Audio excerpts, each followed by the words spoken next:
Engkau tahu ya Tuhan, tujuan hidupku hanyalah untuk menyenangkan hatimu. Firman Tuhan oleh Pendeta Robin.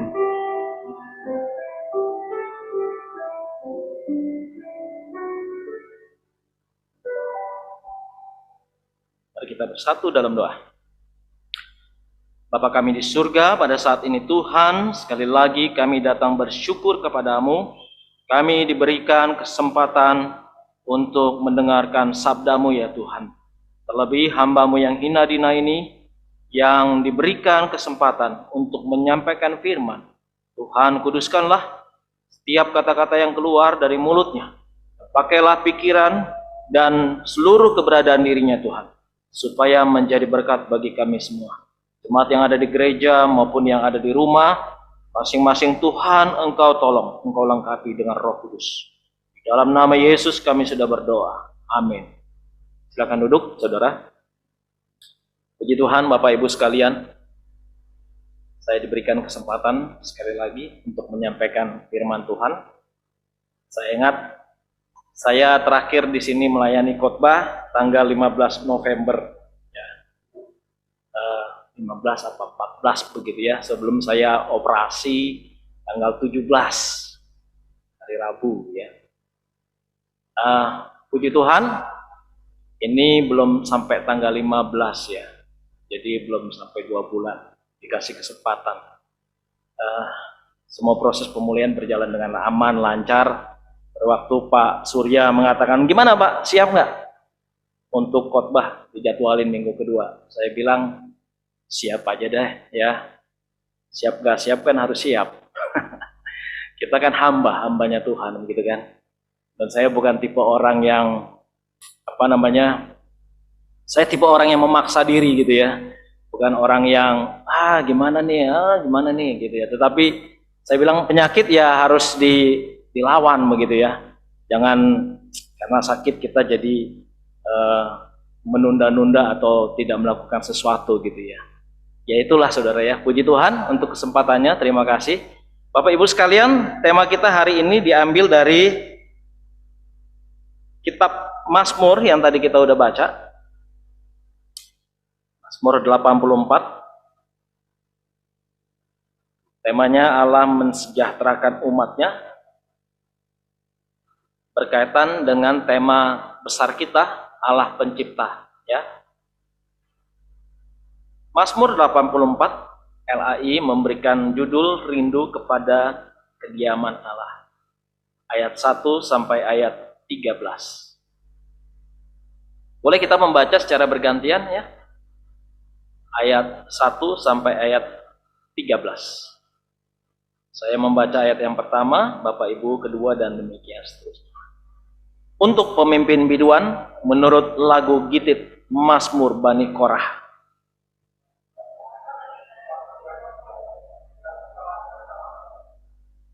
Jiwaku hancur karena merindukan pelataran-pelataran Tuhan.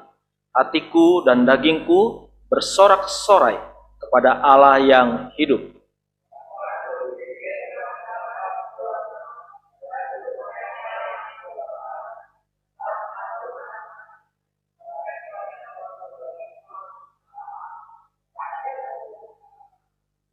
Berbahagialah orang-orang yang diam di rumahmu, yang terus-menerus memuji-muji Engkau.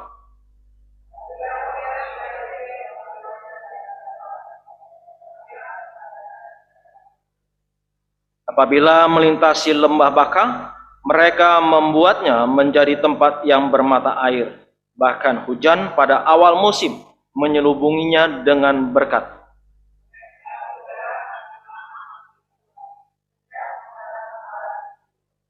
Ya Tuhan, Allah semesta alam, dengarkanlah doaku, pasanglah telinga, ya Allah Yakub.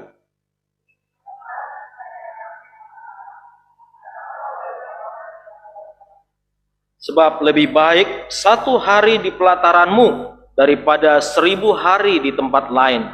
Lebih baik berdiri di ambang pintu rumah Allahku daripada diam di kemah-kemah orang fasik.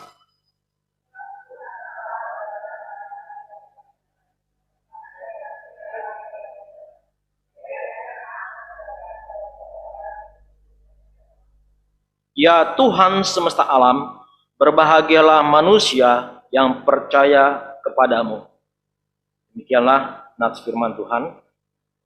Bapak Ibu sekalian, sebelumnya saya ingin memberikan satu ilustrasi, satu gambar, silahkan slide-nya, yang menunjukkan satu bangunan gedung gereja, ya, yang ada di Istanbul, di Turki, saudara-saudara.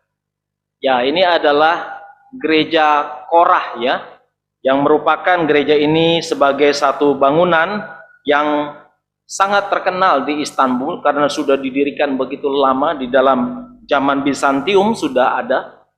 Gereja ini adalah gereja juru selamat suci abad pertengahan, ya. Dibangun di dekat tembok Konstantinopel, saudara. Gereja ini unik, ya, karena berisi mosaik-mosaik dan lukisan dinding, ya, Bizantium abad 14 yang menampilkan pemandangan dan cerita-cerita Alkitab, saudara, ya. Nah, ini adalah gedungnya. Ini adalah salah satu gereja yang besar di Turki selain Hagia Sophia. Jadi memang gereja awal mula-mula itu bentuknya bangunannya adalah kubah-kubah, ya, seperti masjid. Ya, sebenarnya masjid yang mengikuti gereja pada waktu itu, gitu ya, bangunannya kubah-kubah seperti itu, saudara. Nah, ini sayang sekali gereja ini sudah berubah fungsi, ya, pada waktu abad ke-16 menjadi masjid, ya, oleh karena ada serangan dari Islam, gitu, dan pengaruhnya. Lalu kemudian pada kira-kira tahun 48 itu yang sekarang ini itu berubah fungsi jadi museum, saudara, ya. Lalu kemudian sekarang oleh Erdogan dirubah lagi fungsinya, dikembalikan menjadi masjid. Nah, saudara-saudara, sangat disayangkan sekali, ya. Nah, tetapi kita melihat bahwa gereja ini gereja yang luar biasa, besar, megah, antik bangunannya, arsitekturnya. Nah, kalau kita lihat, saudara, di dalam bangunan gereja itu seperti yang dikatakan itu ada mosaik-mosaiknya. Tolong diperlihatkan, itu ada di dalam kubah itu, ya, di atas kubahnya itu ada gambar tentang Yesus, ya. Yesus sebagai pencipta dinyatakan di dalam gambar itu, ya. Kristus Pantokrator namanya, Kristus penguasa semesta. Lalu ada tulisan-tulisannya di dalam mosaik-mosaik itu dalam bahasa Yunani, ya. Hekora ton sonton, artinya Kristus adalah wadah dari semua yang hidup. Kristus yang merahimi semua yang hidup ini. Seperti seorang ibu yang mengandung anaknya dan mengandung bayinya itu selama beberapa bulan dan kemudian sebelum dilahirkan. Nah, seperti itulah Kristus sebagai penguasa, sebagai yang menjadi sumber hidup bagi setiap orang di alam semesta ini, Bapak Ibu sekalian. Nah, ini adalah satu gambaran, saudara-saudara, untuk pengantar bagi kita menuju tema kita pada hari ini, bagaimana Allah adalah Allah semesta alam yang mensejahterakan umatnya, kita sebagai umat Tuhan. Maka kalau kita melihat satu persatu bagian ayat firman Tuhan ini, saudara-saudara, dimulai dengan untuk pemimpin biduan, menurut lagu Gitit Mazmur Bani Korah. Ya, ini saya ayatnya ini berdasarkan HP, ya. Ternyata kalau di dalam teks kitab suci ayatnya agak berubah sedikit. Di sini dikatakan dalam kitab suci itu adalah ayat yang kedua, betapa disenangi tempat kediamanmu, ya Tuhan semesta alam. Nah, kata ya Tuhan semesta alam adalah Yahweh Sebaot, saudara-saudara. Itu menunjukkan sebagai Allah, sebagai penguasa bala tentara yang memimpin seluruh bala tentara. Jadi di sini dipakai istilah militer, ya, di mana ada panglimanya dan ada prajurit-prajuritnya. Panglima itu diibaratkan sebagai Tuhan sendiri yang berperang sebagai panglima, dan prajurit-prajuritnya itu adalah malaikat dan manusia-manusia di dalam alam semesta ini, saudara-saudara. Jadi itu yang digambarkan di dalam Yehova Sebaot ini. Macam-macam nama Tuhan di dalam Alkitab ya. Yehova Rafa dan berbagai sebutan-sebutan yang lain ya. Selain ada Elohim dikatakan, yaitu Tuhan pencipta juga, tetapi Yehova Sebaot di sini mau menunjukkan bahwa Yahweh itu adalah Tuhan penguasa yang menguasai seluruh alam semesta ini dan sebagai bala tentara. Nah, dikatakan bahwa ketika orang-orang hendak berperang di dalam peperangannya, maka di sini dikatakan betapa disenangi tempat kediamanmu. Mereka berkumpul, saudara-saudara, seluruh bala tentara itu surgawi berkumpul di tempat kediaman Tuhan, yaitu di mana di sini? Di Bait Allah. Jadi Bait Allah adalah tempat berkumpul, bertumpunya kekuatan dari seluruh yang melakukan peperangan di dalam istilah militer saat itu. Ya, jadi di sini adalah sesuatu kesiapan dan mereka berkumpul di dalam Bait Allah. Mengapa? Karena itu yang harus pertama dilakukan, disiapkan sebelum orang berperang melawan musuh-musuhnya. Mereka berkumpul di dalam Bait Allah dan dikatakan bahwa jiwaku hancur karena merindukan pelataran-pelataran Tuhan, hatiku dan dagingku bersorak-sorai kepada Allah yang hidup. Itu ada di dalam ayat yang ketiga. Saudara bayangkan mereka yang mau berperang menghadapi musuh, yang kemungkinan besar musuh itu hebat dan musuh itu kuat, dan mereka harus datang ke Bait Allah memohon pertolongan Tuhan. Mereka datang dengan satu hati yang hancur karena kerinduan akan Allah. Saudara bayangkan jiwa yang hancur, hati yang hancur. Jadi ketika manusia mengalami kehancuran hati itu ada dua hal sebabnya biasanya. Yaitu apa? Dalam hubungan dengan sesama. Dalam hubungan dengan sesama, hati kita hancur, jiwa kita hancur kalau kita merasa bahwa kita tertekan, kalau kita disakiti, kalau kita mengalami kepahitan, wah itu hancur. Ya. Apalagi kalau dengan hubungan dengan pasangan hidup kita, ya. Ketika kita dulu belum menikah, misalnya kita punya pacar, ya, lalu kita diputusin, ya, hati kita hancur. Wah, susah mau ngapa-ngapain. Tetapi ironisnya hati yang hancur juga bisa terjadi ketika kita baru pertama kali jatuh cinta, ya. Ketika cinta kita diterima, wah, itu jiwa kita seperti gimana, ya? Nggak jelas, makan nggak jelas, ya. Tidur nggak jelas, ya, mimpiin terus dan lain sebagainya, begitu ya. Pokoknya di mana-mana ada dia, gitu ya. Aku mau tidur, ingat kamu. Aku mau makan, ingat kamu. Begitu kan? Ada lagu ya, dulu ya. Udah lama sekali itu lagunya. Aku mau belajar, ingat kamu. Selalu ingat dia. Wah, langsung Andi ngeliat istrinya. Ingat dulu masa-masa pacaran. Selalu ingat, begitu kan? Jadi hancur itu pun bisa menunjukkan satu kehancuran, saudara-saudara, di dalam hati, dalam perasaan kita, yaitu ketika kita merindukan orang yang kita kasihi, orang yang kita cintai. Kita tidak bisa berkonsentrasi dan melakukan banyak hal dengan baik. Nah, di sini mau menunjukkan bahwa orang Israel ketika mereka ingin berperang, mereka menghadap Allah, berkumpul di Bait Allah, jiwanya hancur karena merindukan pelataran-pelataran Tuhan. Luar biasa. Pelataran Tuhan dirindukan dan dikatakan hatiku dan dagingku bersorak-sorai kepada Allah yang hidup. Inilah yang mau ditunjukkan bahwa bagaimana Allah sang pencipta itu begitu dihormati oleh segenap Israel. Dan di dalam ayat yang ke-8 lagi-lagi diulangi, saudara-saudara. Maksud saya di sini adalah ayat yang ke-9 ya. Ke-9. Ya Tuhan Allah semesta alam, dengarkanlah doaku, pasanglah telinga. Ya Allah Yakub. Nah, ini yang dipakai sekali lagi adalah Yahweh, Tuhan, huruf besar, dan Elohim, Allah, Sebaot, Allah semesta alam, Allah pencipta. Elohim itu adalah Allah pencipta, dan Sebaot itu menunjukkan bagaimana kemahakuasaannya yang menegaskan, yang menggenapi segenap rencana-rencananya atas ciptaannya, saudara-saudara. Lalu ditutup dengan ayat yang ke-13.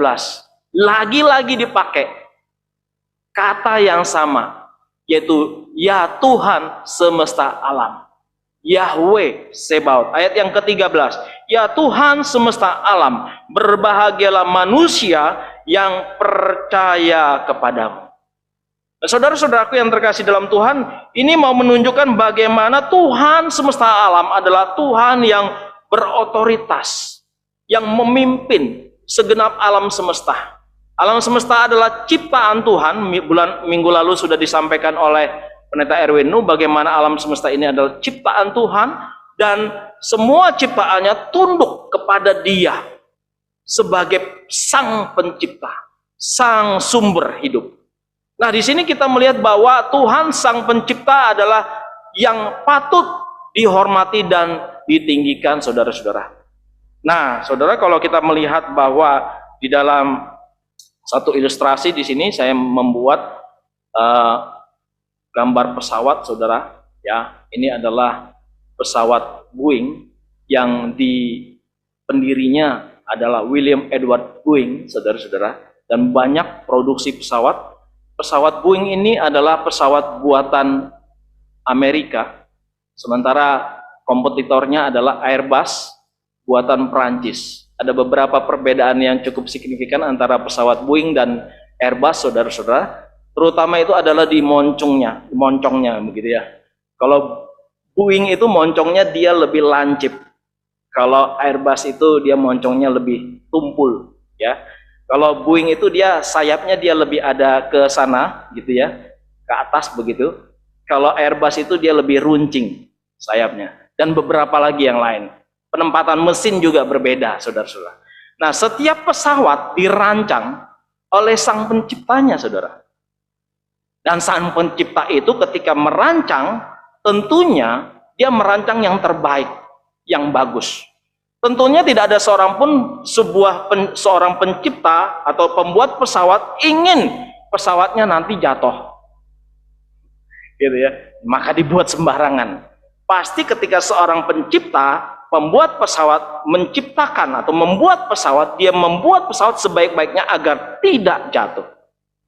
Tetapi ketika Sang Pencipta membuat itu, lalu kemudian pesawat tersebut dijual oleh suatu negara atau maskapai, lalu digunakan, tidak ada seorang pun seorang pencipta yang masih berhak mengontrol, yang masih berhak untuk terus mengikuti pesawat itu bagaimana nantinya. Artinya lepas sama sekali, bukan? Artinya tidak ada hubungan lagi antara sang pembuat, Sang Pencipta dengan ciptaannya, dengan pesawat buatannya, saudara. Nah, hal ini berbeda dengan kita. Kalau di dalam deisme, konsep yang seperti itu dipakai, saudara, yaitu mereka percaya bahwa Tuhan itu pencipta alam, tetapi kemudian Tuhan tidak ikut bertanggung jawab untuk kelanjutan dari ciptaannya, yaitu alam semesta. Ya udah, didemin deh, ya, dibiarin deh, ya, berjalan dengan sendirinya. Jadi tidak ada hubungan, tidak ada kontrol dari Tuhan Sang Pencipta terhadap ciptaannya. Jadi lepas hubungan ciptaan dan pencipta. Tetapi kita sebagai orang percaya, Alkitab mengatakan bahwa tidak seperti itu, saudara. Bahwa hubungan kita dengan Sang Pencipta kita adalah satu hubungan yang terus menerus, yang tidak pernah bisa lepas. Karena apa? Sang Pencipta itu, yaitu Tuhan alam semesta, tetap campur tangan, tetap memelihara. Ada providensia Allah di sana, ya. di mana Allah sang pemelihara ikut memelihara, bahkan bukan hanya sampai memelihara. Ketika ciptaan itu jatuh ke dalam dosa, ketika ciptaan itu bersalah, sang pemelihara itu kemudian menggenapkan rencananya lewat anaknya yang tunggal, yaitu Tuhan Yesus. Yesus datang untuk sebagai penebus atas orang-orang berdosa, atas kita, saudara. Nah, maka dari sini kita melihat bahwa Allah itu pencipta dan kita itu adalah ciptaan. Lalu kalau kita mau mengkaitkan, saudaraku, dengan tema kita, yaitu Allah sebagai sang pencipta dengan Allah yang mensejahterakan umatnya, apa sih kaitannya? Apa hubungannya, saudara? Kita sebagai umat ciptaan, lalu Allah sebagai pencipta. Bagaimana Allah sebagai pencipta mensejahterakan umatnya? Apakah kita bisa sejahtera tanpa Dia? Kita mengatakan, beberapa orang mengatakan, bisa. Dengan usaha saya, dengan kerja keras saya, dengan kepandaian saya, kepintaran saya, dengan skill yang saya miliki, saya bisa. Saya bisa tanpa Allah. Saya bisa sukses, saya bisa berhasil, saya bisa sejahtera hidup saya. Maka di sini konsep kesejahteraan kita adalah konsep kesejahteraan yang selalu berkaitan dengan aspek-aspek materi, bukan? Ya kan? Dengan uang, dengan harta, dan lain sebagainya. Maka di sini kita melihat bahwa kesejahteraan yang kita pikirkan adalah seperti itu. Tetapi kalau kita lihat di dalam Mazmur 84 yang kita sudah baca, saudara, hubungan antara sang pencipta dan ciptaan, dan di sini ada kesejahteraan, maka apa hubungannya? Hubungannya adalah bahwa di sini kita melihat bahwa sang pencipta di situ dikatakan menuntut ciptaannya, itu kita manusia, untuk datang, untuk menikmati Dia, untuk mencari Dia. Ini yang dikatakan. Maka di dalam ayat berikutnya dikatakan di situ adalah lebih baik 1 hari di pelataranmu daripada 1000 hari di tempat lain. Lebih baik di ambang pintu rumah Allahku dan daripada diam di kemah-kemah orang fasik. Itu adalah ayat yang ke-11. Saudara, ada lagunya ya. Kita pasti senang dengan lagu pujian ini ya. Lebih baik 1 hari di pelataranmu, lebih dari 1000 hari di tempat lain, memujimu, menyembahmu. Nah, kita datang di pelataran Tuhan untuk memuji Tuhan, menyembah nama Tuhan. Maka pemazmur mau menunjukkan bahwa kesejahteraan itu adalah saat kita datang di bait Allah, saat kita datang di bait suci, bukan di tempat lain, bukan ketika kita ada di kantor kita. Bukan berarti di kantor kita, kita punya office itu tidak ada, kita dapat damai sejahtera. Ada, tetapi damai sejahtera yang sesungguhnya, yang sejati, itu hanya kita dapat ketika kita datang ke pelatarannya Allah, ke bait kudusnya Allah, saudara-saudaraku.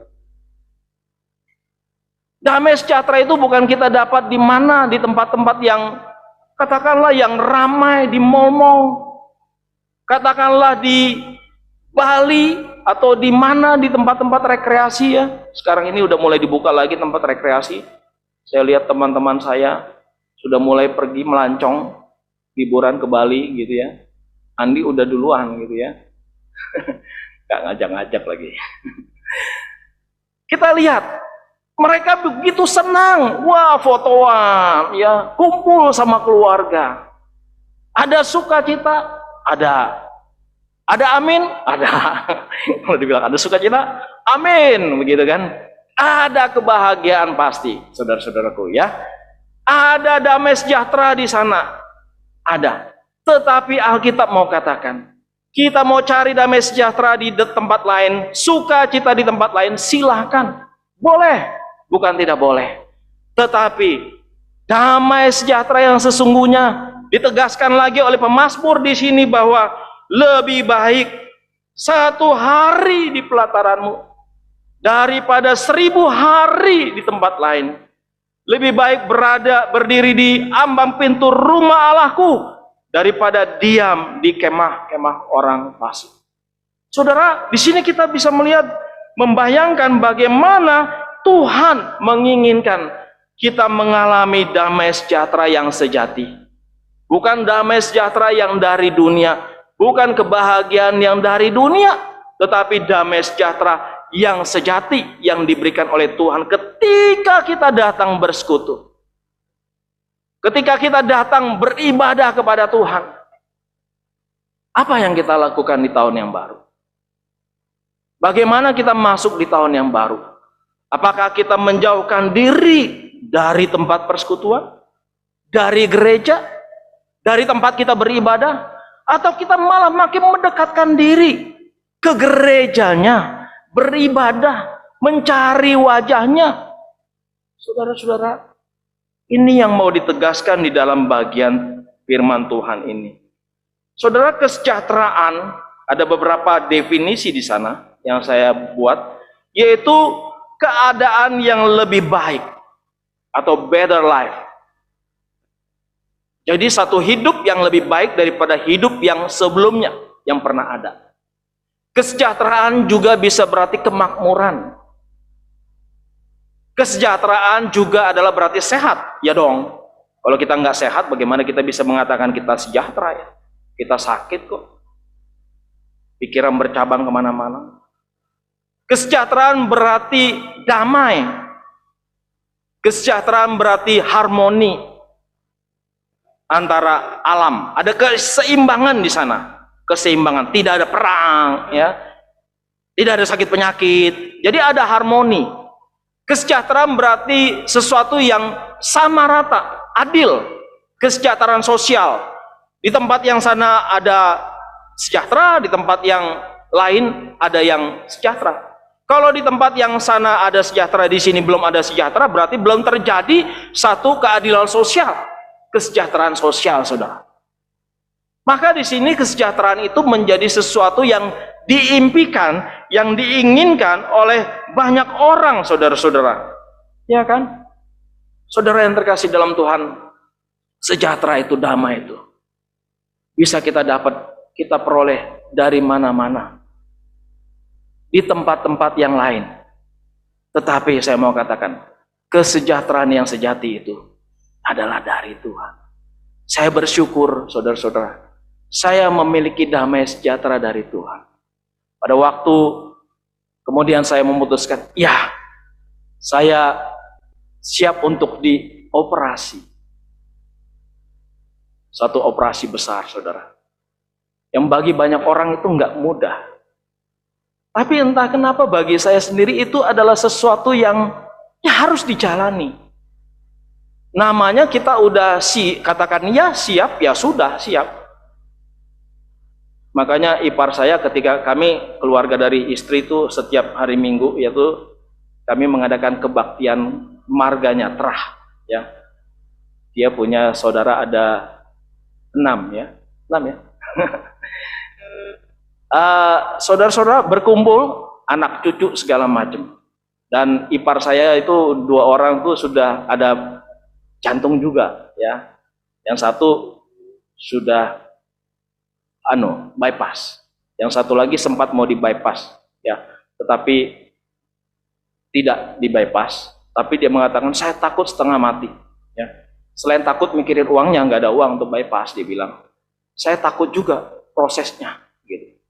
Makanya saya salut kagum dengan, dia bilang, karena saya adik ipar, dia manggil saya Om Robin, yang begitu tenang, ya, menghadapi operasi. Bagi saya tenang sekali, gitu. Nggak ada sesuatu yang saya takutin, gitu kan. Bahkan waktu mau masuk di meja operasi, hari Rabu, seorang temannya istri datang, ya, adik kelasnya, dia bilang, gimana perasaannya kan? Ada perasaan deg-degan nggak? Takut? Saya bilang, enggak, sama sekali nggak ada.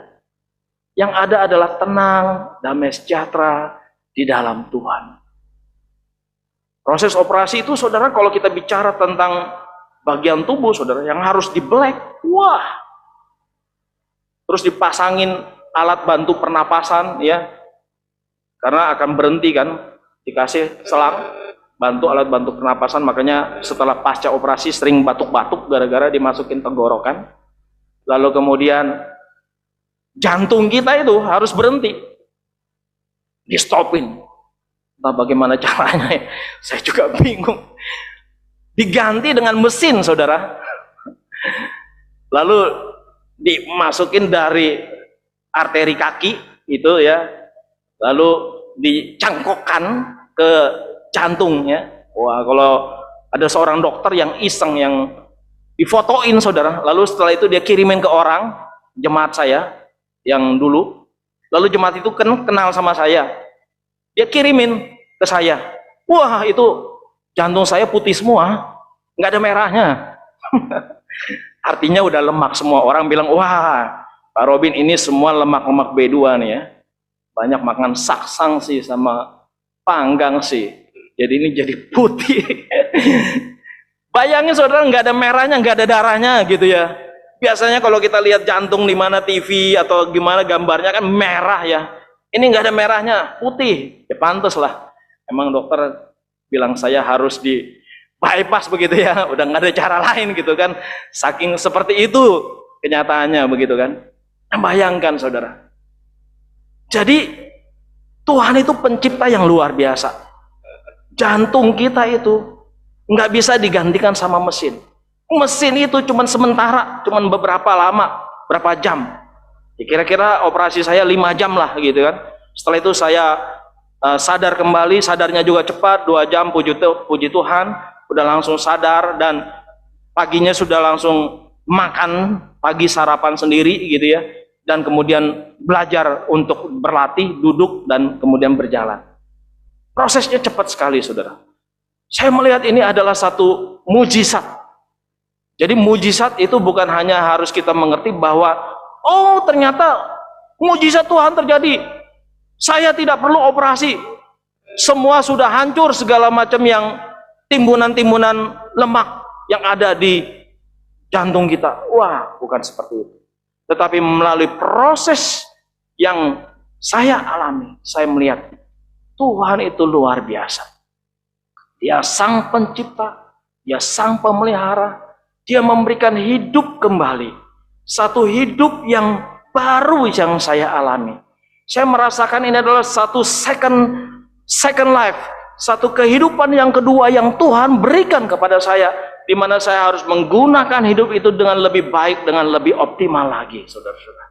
Nah, di sini saya melihat bahwa sejahtera itu adalah dari dalam diri. Sejahtera itu ketika kita percaya sama Tuhan, berserah sepenuhnya sama Tuhan, dan hidup di dalam anugerah Tuhan. Itulah kesejahteraan. Kesejahteraan adalah sesuatu yang ketika kita mencari Tuhan, ketika kita bersama-sama dengan Tuhan, itulah sejahtera, saudara. Bukan cuma ukuran materi. Oh, mobilku banyak. Oh, rumahku banyak. Hartaku banyak. Uangku, depositoku banyak. Aku mengalami sukacita, damai, sejahtera. Tidak, saudara. Itu terlalu kecil. Itu terlalu rendah. Nilai material terlalu rendah untuk menjadi barometer kesejahteraan. Tetapi Allah sebagai barometer ukuran yang sesungguhnya bagi kita, untuk kita dibilang sejahtera. Maka di sini saudara, COVID pandemi 19 ini saudara-saudara menjadi satu hal yang mengajarkan kepada kita akan arti kesejahteraan yang sesungguhnya, bukan? 2022 kita masih mengalami COVID ya, yang tidak gampang. Ya. Tadi ngobrol sebentar sama Pak Surya. Gimana? Jason, udah ada tempat ibadah belum Pak di sana Pak? Ke gereja mana? Oh belum Pak. Masih pada ini semua. Masih pada seperti kita ini gitu ya, online begitu ya. Malah teman-temannya ada yang kena COVID gitu ya sampai di sana gitu ya. Wah, berarti memang di sana pun di Amerika sekalipun masih cukup kuat begitu. Beruntung Jason terhindar dari adanya COVID itu, saudara-saudara, penyakit COVID itu. Tetapi kita lihat bahwa apa yang kita bisa pelajari dari pandemi COVID ini, saudara-saudara. Pandemi COVID-19 mengajarkan kepada kita arti kesejahteraan yang sesungguhnya. Bagi manusia, sejahtera itu berarti ekonomi lancar, ekonomi baik, itu sejahtera. Ekonomi sebelum pandemi menunjukkan sebetulnya bahwa bukan soal kelancaran dan baiknya, tetapi sebelum pandemi menunjukkan bahwa manusia secara ekonomi adalah makhluk yang serakah. Keserakahan yang dimiliki oleh manusia, ya. Keserakahan karena apa? Karena mau mencaplok semuanya kekayaan alam. Keserakahan karena apa? Karena mau mencaplok punya orang lain, hak orang lain, dengan cara-cara yang tidak jujur, dengan cara-cara yang tidak benar, bisnis yang kotor, saudara-saudara. Itulah kesejahteraan yang manusia mengerti.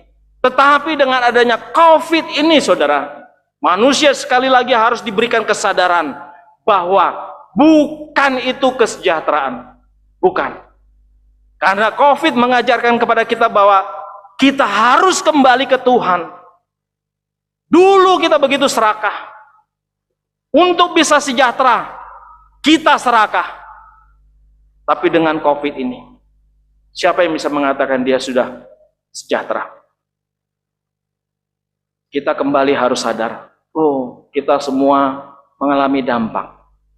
Ya, ada yang gajinya dikurangi, ya, termasuk di perusahaan istri saya.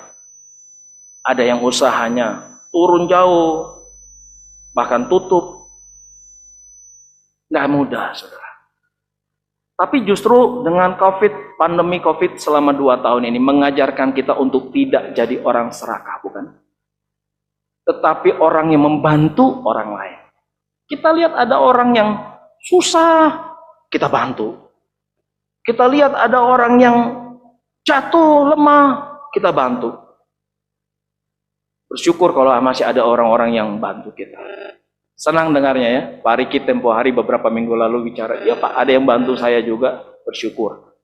Ya, pandemi COVID ini mengajarkan kepada kita bahwa jangan jadi orang serakah.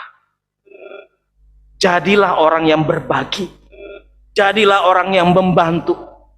Karena Alkitab mengatakan, Kolose 3 ayat 5 mengatakan, keserakahan adalah sama dengan penyembahan berhala. Begitu banyak berhala-berhala, uang, harta, jabatan, itu berhala. Dan untuk mendapatkan semua itu kita begitu serakah. Itu adalah penyembahan berhala. Tetapi kalau kita lihat, hati manusia itu semuanya adalah gudang dari berhala. Nah, ini adalah satu gambar. Itu cuma gambar ya, gudang garam ya. Bukan berarti gudang berhala itu. Tapi yang mau digambarkan di sini adalah hati kita sebetulnya seperti gudang, tempat sampah-sampah. Ya, kita punya gudang di rumah, bukan? Tempat barang-barang yang sudah nggak kepake lagi, yang sudah menjadi sampah yang harus dibuang. Sebetulnya hati manusia serupa dengan gudang itu, yang menjadi tempat timbunan dari berhala-berhala, di mana semuanya itu harus kita buang. Keserakahan yang dulu kita miliki sebelum COVID, dengan adanya COVID selama 2 tahun ini lebih mengajarkan kepada kita untuk tidak lagi serakah, tetapi untuk mengasihi orang lain, berbagi, membantu orang lain. Allah memberikan kita damai sejahtera. Yang terakhir, bahwa mengalami Tuhan itulah damai sejahtera. Bagaimana dengan kita? Adakah kita mengalami damai sejahtera Tuhan? Pandemi masih ada, kesusahan pasti masih ada. Tetapi yang tidak boleh hilang, yang tidak boleh kita buang adalah damai sejahtera. Berhala, keserakahan, kemarukan, ketamakan, buang. Tapi sejahtera dari Allah tidak perlu kita buang. Mari kita berdoa. Bapa di surga, terima kasih. Karena hamba-Mu boleh diperkenankan menyampaikan firman Tuhan. Tolonglah kami Tuhan, untuk semakin merindukan Engkau.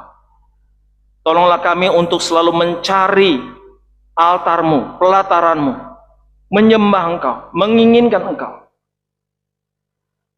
daripada hal-hal lain di dalam dunia ini. Terima kasih Tuhan untuk firman-Mu. Pakailah hidup kami di waktu-waktu selanjutnya. Di dalam nama Tuhan Yesus, kami sudah berdoa. Amin. Terima kasih.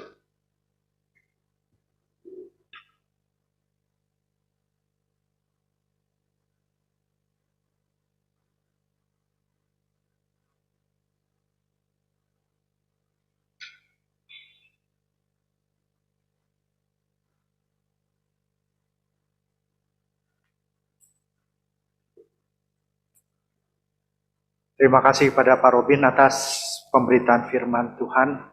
Kiranya bisa menguatkan kita dalam menjalani hari-hari kita. Kita akan masuk ke dalam persembahan. Mohon petugas yaitu Ibu Dede dapat mengambil tempat dan kita akan naikkan pujian Bapa